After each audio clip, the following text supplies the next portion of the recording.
I was left at the altar. In front of 200 people, my bride never showed up.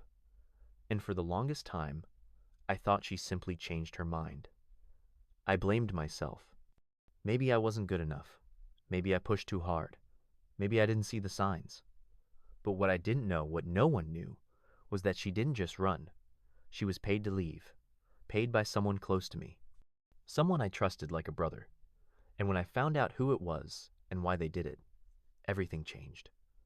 My name is Daniel, I'm 32, and up until that moment, I thought I had it all figured out. I came from nothing, worked my way through college, started a marketing company with my best friend Rick, and after years of grinding, we made it. I had a penthouse in Chicago, a loyal client list, and more importantly, I had Kelsey. Kelsey was everything I wasn't: soft, spoken, gentle, kind.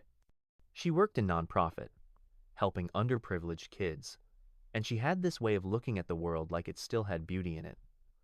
I met her at a tech networking event 2 years ago. I was there for business. She was there by accident, tagging along with a friend who bailed halfway through. We started talking, and that night turned into 2 years. She moved in after 6 months. I proposed after a year. I'd never been more certain of anything. People said we were opposites. I didn't care. I loved her. I thought she loved me. The wedding was planned for early April, by the lake, a place with string lights and blooming trees, and every detail Kelsey ever dreamed of. My parents flew in from Seattle. Her family came from Florida. It was supposed to be the happiest day of my life. The night before the ceremony, we stuck to tradition of seeing each other. She stayed with her bridesmaids at a hotel nearby. I barely slept. I kept picturing her walking down the aisle, the dress she kept hidden, the way she'd smile. I was nervous, excited, restless. The morning of, I got up at 6, showered twice, skipped breakfast. Rick, my best man, kept checking in, joking, "You ready for the ball and chain?" But I knew he didn't mean it. Or I thought I knew. The guests arrived early. My mom was crying before the music even started. My dad shook my hand like he was finally proud of me. I stood at the altar, waiting. The music played. Everyone stood. And nothing. No Kelsey. Just silence. At first, I smiled. Thought maybe there was a delay. Maybe the dress took longer than expected. 5 minutes passed. Then 10. Then 20. Whispering started. My heart pounded. The officiant looked confused. One of the bridesmaids walked down the aisle not with a smile, but with panic in her eyes. She leaned in and whispered to the officiant. He turned to me. "Daniel, I'm so sorry. She's not coming." I blinked. I thought it was a joke, some messed up prank. I waited for the punchline.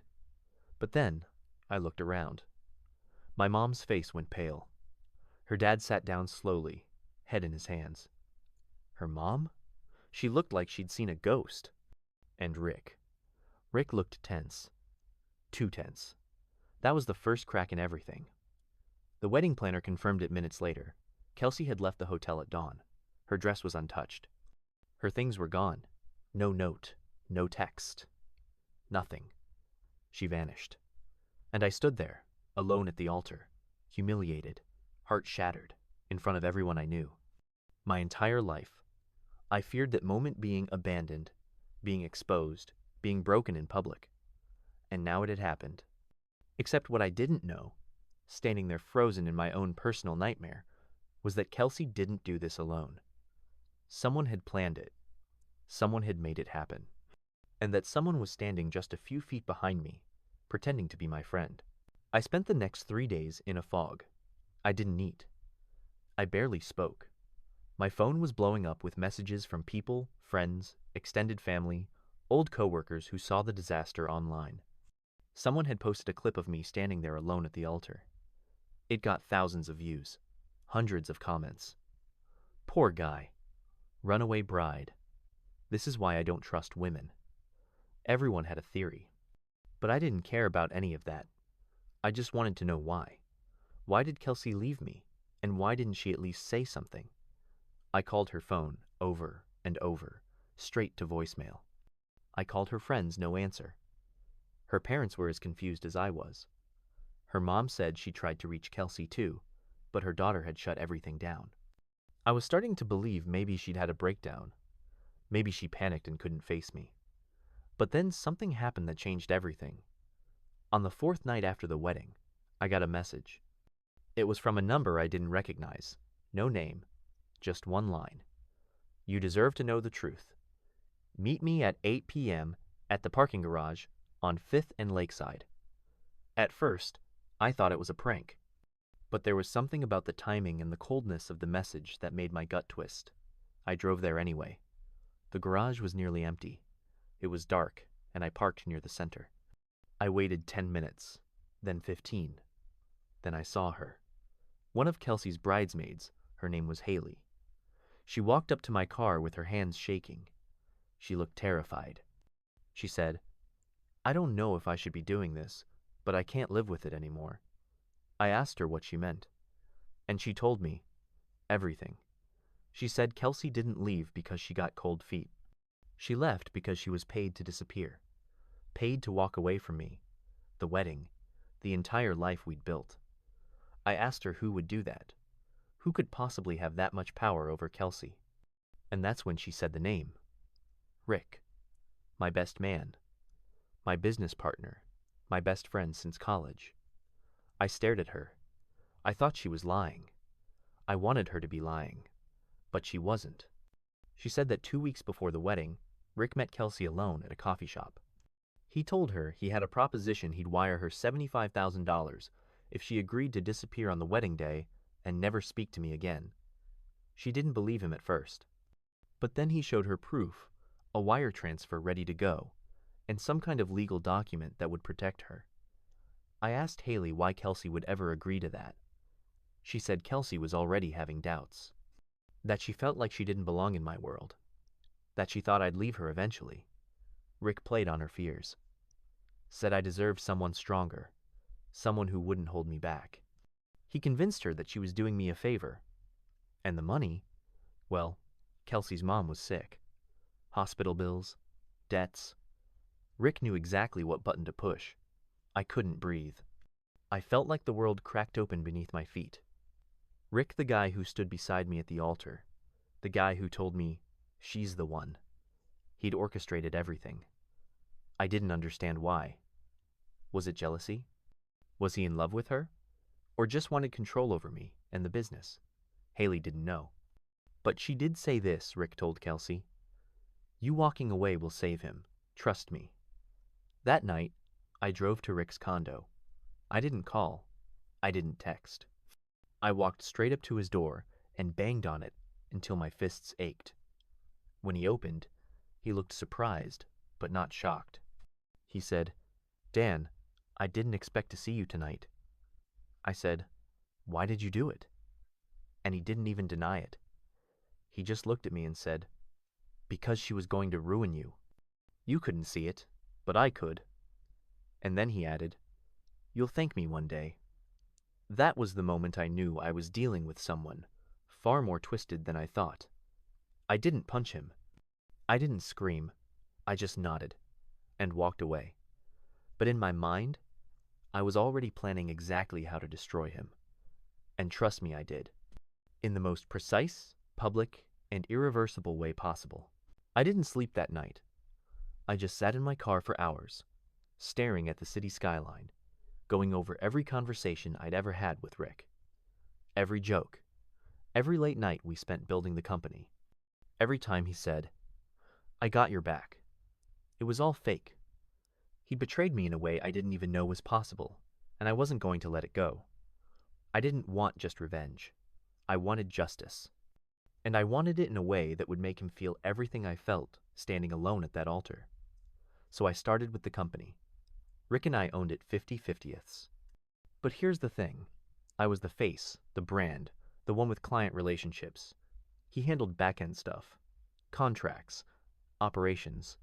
The clients didn't love him. They trusted me. And that was my advantage.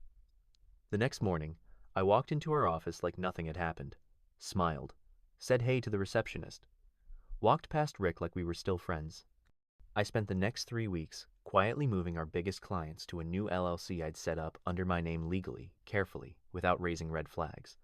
I scheduled private calls. I told them I was restructuring. Most of them followed me without question. I let Rick think everything was fine. Let him keep working like normal. I wanted him to feel safe, until I pulled the rug from under him. Once 80% of our contracts were transferred, I went to our corporate attorney, the one Rick thought was loyal to both of us. What he didn't know was, the attorney hated him, thought he was arrogant and sloppy. I told the attorney everything from the sabotage of my wedding to the payment to Kelsey. He was furious. And then he smiled. "We've got enough here," he said, to not just sever the partnership, but to expose him completely. I filed paperwork to dissolve the LLC. Since I had the majority of revenue now under the new entity, the old company was basically worthless. Rick would be left with scraps. But I wasn't done. I wanted people to see who he really was. So, I went to the board of a startup accelerator we'd been part of. Rick had just pitched there for funding. I showed them proof of his behavior. The message from Haley. A voice recording I secretly took when Rick said, "You'll thank me one day." They were horrified. They pulled all offers and blacklisted him from every pitch event they ran. But the final move? That came when I reached out to Kelsey. I sent her one message. Just one. "I know the truth. I'm not mad, but I need closure. Just one conversation." 2 days later, she replied. We met at a small cafe, far from the city. She looked thinner, tired. She didn't say anything at first, just stared at her coffee. And then she whispered, "I didn't want to do it, but my mom needed surgery. I didn't know what else to do." I didn't yell. I didn't cry. I just nodded. I told her I wasn't there to punish her, just to let her know Rick wouldn't be hurting anyone else. I didn't tell her the full details, but I think she knew. She apologized, genuinely. I stood up to leave, and right before I walked away, she said, "You were the best thing that ever happened to me. I just didn't believe I deserved you." I didn't look back. I couldn't. That night, I went home. For the first time in weeks, I slept. A full, uninterrupted 8 hours. Because I knew Rick's world was collapsing. He lost the company, the investors, the funding. And his name, once respected, was now poison in our industry. People talked. Rumors spread. The truth leaked in the quiet way that ruins reputations forever. Last I heard, he moved to another city trying to start over. But he'll never outrun what he did. As for me, I rebuilt. Slowly. Carefully. Stronger than before. And I learned something through all of it. The worst betrayals don't come from strangers. They come from the people you once trusted with your whole heart. But the sweetest revenge is reclaiming your life on your own terms, without ever becoming like them.